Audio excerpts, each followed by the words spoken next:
Welcome back to Pete's Pans.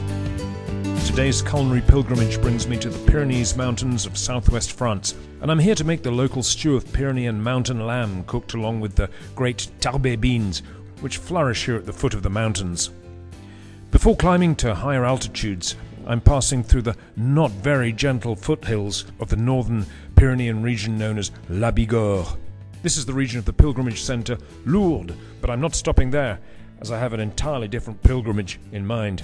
I'm climbing to the Cirque de Gavarnie, truly one of the greatest natural sights one can lay eyes on. But just like Gavarnie itself does, I'm going to keep you waiting, as first, ingredients must be acquired, and the 40-kilometre valley road to the Cirque must be climbed. As usual, these cyclists leave me standing as I lug my camping gear and cooking equipment up the valley.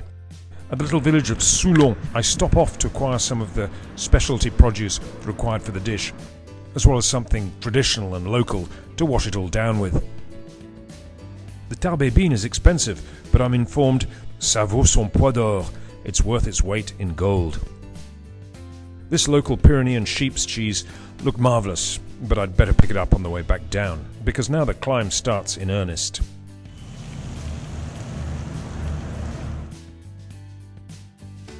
The road follows the course of the river, the Gave de Pau, the river that starts life as the highest waterfall in France at the Cirque de Gavarnie.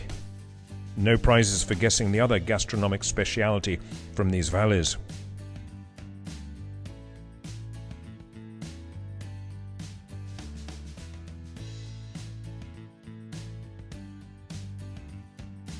Halfway up the climb, I'm encouraged to see that I won't be arriving last in Gavarnie this evening.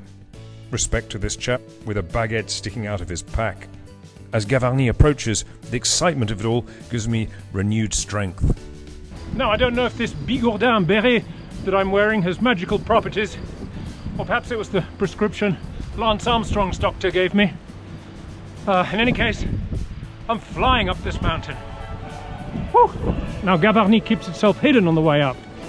So for those of us who've cycled 40 kilometers up this steep valley, we're beginning to think this had better be bloody good. But when you turn that final bend in the village of Gavarnie itself,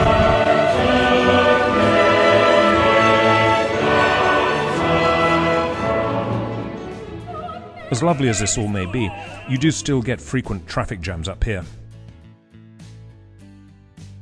This mile-high semicircular sheer cliff face was described by Victor Hugo as the most mysterious of buildings by the most mysterious of architects. It's nature's Colosseum. It's Gavarnie. I take a room with one hell of a view at the Compostelle Hotel and set about preparing the ragout of lamb and Tarbais beans, but not before gathering water for the stew from the Gave itself. Today I'm using collier, the neck of the lamb. Any stewing pieces are fine. A strip of cured pork belly, the vegetables and garlic. For 100% authenticity, I chose duck fat, so typical of these parts of France. But olive oil is also perfect. Here are those fine beans from the plains below, and this Madiran wine, also from the southwest, goes in the cook, not in the stew. All the ingredients as usual are listed below the video. The first step then is to boil these dry beans with a couple of cloves and an onion for about an hour, just to give them a head start. Cover the bottom of your pot with the fat and steadily brown the pieces of lamb all over.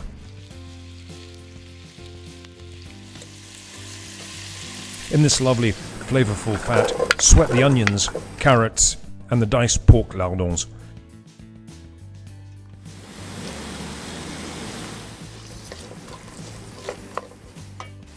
When all this is softened, add the chopped garlic, season, and allow to cook for a few minutes longer. Now the grated or skinned and finely chopped tomato pulp goes in, and this gets steadily reduced down until quite dry. Pop the meat back in along with the bouquet garni and stir this around over a good heat for a minute.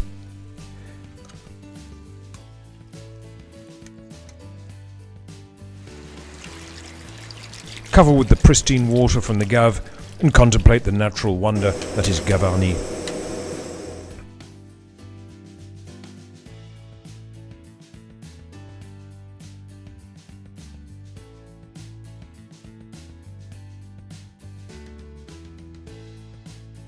When you're done with that, you can contemplate this delicious sweet wine from the neighbouring Jurançon region.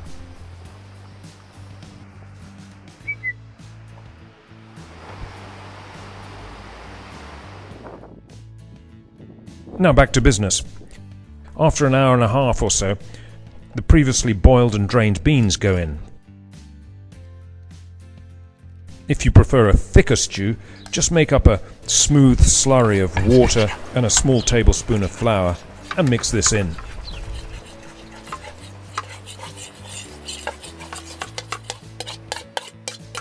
Allow the stew to simmer away for another hour, topping up with water as required.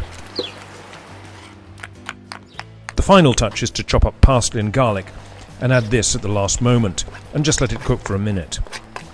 This addition, known as the hachis, will give the stew a welcome kick, brightening up the flavour.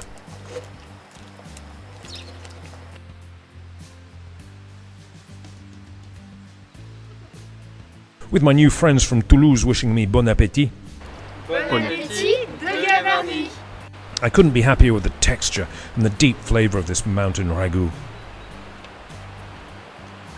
And next morning I freewheel back down the Gave de Pau valley. Well, I do hope you're inspired to try that classic recipe of lamb and beans from La Bigorre. Now here I am, 40 kilometres downstream on the same Gave de Pau river, where 3 years ago, almost exactly to the day, I cooked a wonderful trout from this very river, a trout, amandine, a trout with almonds, so do check that out. And today I'm heading over to the neighbouring Spanish province of Navarra to see what local classic traditional recipes I can find over there.